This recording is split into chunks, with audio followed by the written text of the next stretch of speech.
Hello and welcome to Pushing Back, Ukraine Daily Brief. As the war enters its 1091st day, these are the main developments from the past 24 hours.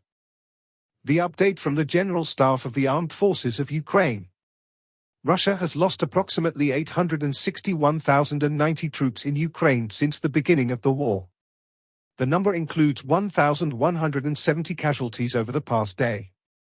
According to the released Ukrainian figures, Russia lost 12 tanks, 12 armored combat vehicles, 53 artillery systems, 2 multiple launch rocket systems, 1 air defense system, 161 drones, 1 cruise missile, 74 vehicles and 1 piece of special equipment.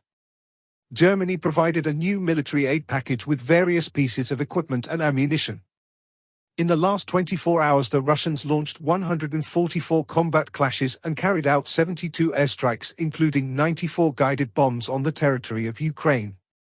They also used 10-24 kamikaze drones and carried out around 4,200 attacks on the positions of Ukrainian troops and settlements using various types of weapons.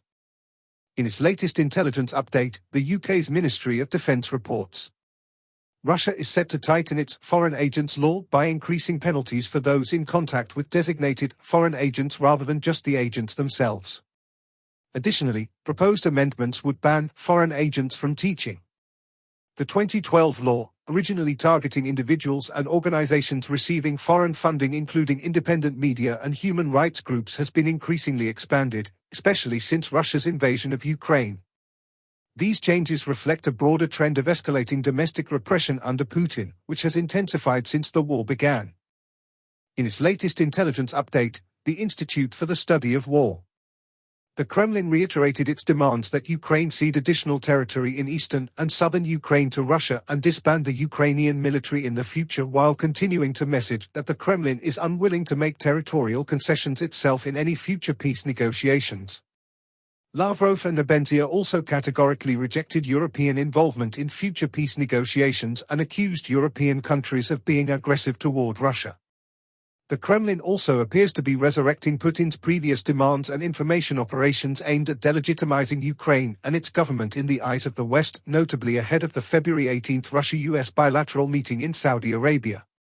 The Russian delegation participating in Russian-American talks in Riyadh, Saudi Arabia on February 18 does not include one of the members of Russian President Vladimir Putin's innermost circle who had been reported as a likely negotiator. Ukrainian forces continue to conduct drone strikes against Russian energy facilities supplying the Russian military. Russian commanders continue to give orders for Russian forces to execute Ukrainian prisoners of war on the front line.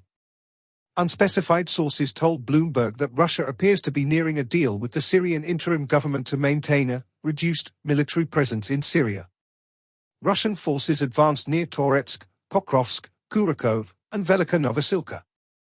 Russian occupation authorities continue to violate the Geneva Convention by conscripting civilians in occupied Ukraine to serve in the Russian military.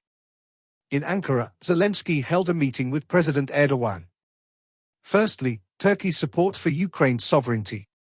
President Zelensky praised Turkey for its firm stance on Ukraine's sovereignty and territorial integrity, calling it crucial for global stability. Discussions focused on security guarantees and Turkey's role in shaping future agreements alongside the US and Europe. Secondly, cooperation on prisoner releases and food security. Zelensky thanked Turkey for helping secure the release of Ukrainian captives from Russia and discussed further humanitarian efforts. The leaders also addressed food security, pledging to prevent hunger crises in the Middle East and Africa, particularly in Syria. Lastly, strengthening bilateral relations. Ukraine and Turkey signed agreements on media, communications, and education, further deepening ties. Economic and reconstruction cooperation were key topics, with Turkish companies expressing interest in aiding Ukraine's post-war recovery. Thanks for following today's updates. Please don't forget to like and subscribe for more content. We'll return tomorrow with the latest news on the ongoing conflict.